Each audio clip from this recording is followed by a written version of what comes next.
Hello friends, ಸಂಸ್ಕೃತಿ creations YouTube ಚಾನಲ್ಗೆ welcome. ಇವತ್ತು ನಾನು ನಿಮ್ಮ ಜೊತೆ ಅಪರೂಪವಾಗಿರುವಂತಹ ಸೊಪ್ಸಾರು, ಇದು ಅಜ್ಜಿರ ಕಾಲದಲ್ಲಿ ಮಾಡ್ತಿರ್ತಕ್ಕಂತಹ ತುಂಬ ಅಂದರೆ ತುಂಬ ರುಚಿಕರವಾದಂತಹ ಹಾಗೆ ತುಂಬ ಸುಲಭವಾದಂತಹ ಸೊಪ್ಸಾರು. ಇದ್ರೆ ಈ ಸೊಪ್ಸಾರಿಗೆ ಏನೇನೆಲ್ಲ ಇಂಗ್ರೀಡಿಯೆಂಟ್ಸ್ ಬೇಕು ಅನ್ನೋದನ್ನ ತಿಳ್ಕೊಳ್ಳೋಣ. ಇಲ್ಲಿ 3 ಥರ ಸೊಪ್ಪನ್ನ ತೊಗೊಂಡಿದ್ದೀನಿ.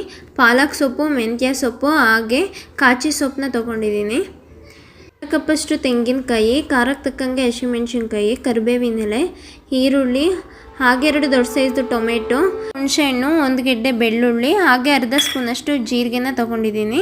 ಅರ್ಧ ಸ್ಪೂನಷ್ಟು ಸಾಸಿವೆ ಹಾಗೆ ನಾನು ಅರ್ಧ ಕಪ್ಪಷ್ಟು ಬೇಳೆನ ನೆನೆಸಿ ಇಟ್ಕೊಂಡಿದ್ದೀನಿ. ಒಂದು ಕುಕ್ಕರ್ಗೆ ನೆನೆಸಿಟ್ಕೊಂಡಿರುವಂತಹ ಅರ್ಧ ಕಪ್ಪಷ್ಟು ಬೇಳೆ, ಚೆನ್ನಾಗಿ ತೊಳೆದಿಟ್ಕೊಂಡಿರುವಂತಹ 3 ಥರ ಸೊಪ್ಪು, ಮೀಡಿಯಮ್ ಸೈಜ್ದು 1 ಈರುಳ್ಳಿ ಹಾಗೆ ಕಟ್ ಮಾಡಿ ಇಟ್ಕೊಂಡಿರುವಂಥ 2 ದೊಡ್ಡ ಸೈಜ್ದು ಟೊಮೆಟೊ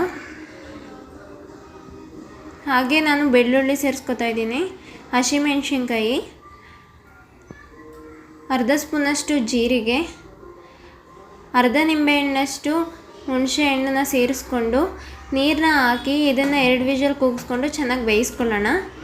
ಬೆಂದಿದೆ, ಇದನ್ನು ಕಂಪ್ಲೀಟಾಗಿ ಕೂಲಾಗಕ್ಕೆ ಬಿಟ್ಟು ಒಂದು ಮಿಕ್ಸಿ ಜಾರ್ಗೆ ಅರ್ಧ ಕಪ್ಪಷ್ಟು ಕಾಯಿನ ಹಾಕಿ ಇದನ್ನು ಬೆಂದಿರೋದನ್ನೆಲ್ಲ ಮಿಕ್ಸಿ ಜಾರ್ಗೆ ಹಾಕ್ಕೊಂಡು ಫೈನಾಗಿ ರುಬ್ಕೊಂಡು ಬರೋಣ. ರುಬ್ಬಿರೋದನ್ನೆಲ್ಲ ನಾನು ಬೇಳೆ ಹಾಗೆ ಸೊಪ್ಪನ್ನ ಬೇಯಿಸ್ಕೊಂಡಿರ್ತಕ್ಕಂತಹ ನೀರಿನೊಳಗಡೆ ಸೇರಿಸ್ಕೊತಾ ಇದ್ದೀನಿ. ಕನ್ಸಿಸ್ಟೆನ್ಸಿ ನೋಡಿ ನೀರು ಹಾಕ್ಕೊಂಡು ಇದೆಲ್ಲ ಚೆನ್ನಾಗಿ ಮಿಕ್ಸ್ ಮಾಡಿ ಸೈಡ್ಗೆ ಎತ್ತಿಡೋಣ. ಈಗ ಸ್ಟವ್ ಮೇಲೆ ಅದೇ ಕುಕ್ಕರ್ನ ಇಟ್ಟು 2 ಸ್ಪೂನಷ್ಟು ಆಯಿಲ್ನ ಹಾಕ್ತಾಯಿದ್ದೀನಿ. ಬಿಸಿ ಆದಮೇಲೆ ಅರ್ಧ ಸ್ಪೂನಷ್ಟು ಸಾಸಿವೆ, ಜಜ್ಜಿರೋಂತಹ 3 ಎಸಳು ಬೆಳ್ಳುಳ್ಳಿ ಹಾಗೆ ನಾನು ಕರಿಬೇವಿನ ಎಲೆ ಸೇರಿಸ್ಕೊತಾ ಇದ್ದೀನಿ. ಅರ್ಧ ಕಟ್ ಮಾಡಿ ಇಟ್ಕೊಂಡಿರುವಂತಹ ಈರುಳ್ಳಿನ ಸೇರಿಸ್ಕೊಂಡು ಇದನ್ನೆಲ್ಲ 1 ನಿಮಿಷದವರೆಗೂ ಫ್ರೈ ಮಾಡ್ಕೊತಾ ಇದ್ದೀನಿ. ಇದೆಲ್ಲ ಫ್ರೈ ಆದಮೇಲೆ ನಾವು ಆಗಲೇ ರುಬ್ಬಿಟ್ಟು ಮಿಕ್ಸ್ ಮಾಡಿ ಇಟ್ಕೊಂಡಿರುವಂತಹ ನೀರನ್ನೆಲ್ಲ ಸೇರಿಸ್ಕೊತಾ ಇದ್ದೀನಿ.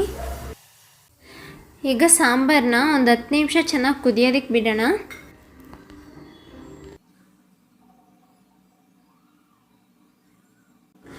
ನೋಡ್ತಾ ಇರ್ಬೋದು ನೀವು, ಸಾಂಬಾರೆಲ್ಲ ಚೆನ್ನಾಗಿ ಕುದಿ ಬಂದಿದೆ. ಇದಕ್ಕೆ ನಾವೀಗ ರುಚಿಗೆ ತಕ್ಕಷ್ಟು ಉಪ್ಪನ್ನ ಸೇರಿಸ್ಕೊತಾ ಇದ್ದೀನಿ. 10 ನಿಮಿಷ ಆದಮೇಲೆ ಸಾಂಬಾರೆಲ್ಲ ರೆಡಿಯಾಗಿದೆ. ನಾನೀಗ ಫ್ಲೇಮ್ನ ಆಫ್ ಮಾಡ್ತಾ ಇದ್ದೀನಿ. ಸಾಂಬಾರನ್ನ ನಾನು ಮುದ್ದೆ ಜೊತೆ ಹಾಗೆ ರೈಸ್ ಜೊತೆ ಸರ್ವ್ ಮಾಡ್ಕೊತಾ ಇದ್ದೀನಿ. ಸೈಡ್ನಲ್ಲಿ ನುಗ್ಗೆ ಸೊಪ್ಪಿನ ಪಲ್ಯ ಇದೆ. ಸಾಂಬಾರಂತೂ ತುಂಬ ಅದ್ಭುತವಾಗಿರುತ್ತೆ. ನನಗಂತೂ ಈ ಸೊಪ್ಪು ಸಾರು ಅಂದರೆ ಫೇವ್ರೇಟು. ನಿಮಗೆ ಕೂಡ ವಿಡಿಯೋ ಇಷ್ಟ ಆಗಿದೆ ಅಂತ ತಿಳ್ಕೊಂಡಿದ್ದೀನಿ. ದಯವಿಟ್ಟು ವಿಡಿಯೋ ಇಷ್ಟ ಆದರೆ ಲೈಕ್ ಮಾಡಿ, ಹೇಗಿದೆ ಅಂತ ಕಮೆಂಟ್ ಮಾಡಿ. ನಮ್ಮ ಚಾನಲ್ನ ಇನ್ನೂ ಸಬ್ಸ್ಕ್ರೈಬ್ ಮಾಡ್ಕೊಂಡಿಲ್ಲ ಅಂದರೆ ದಯವಿಟ್ಟು ಈಗಲೇ ಸಬ್ಸ್ಕ್ರೈಬ್ ಮಾಡಿಕೊಂಡು ಪಕ್ಕದಲ್ಲಿರೋ ಬೆಲ್ ಐಕನ್ನ ಕ್ಲಿಕ್ ಮಾಡಿ.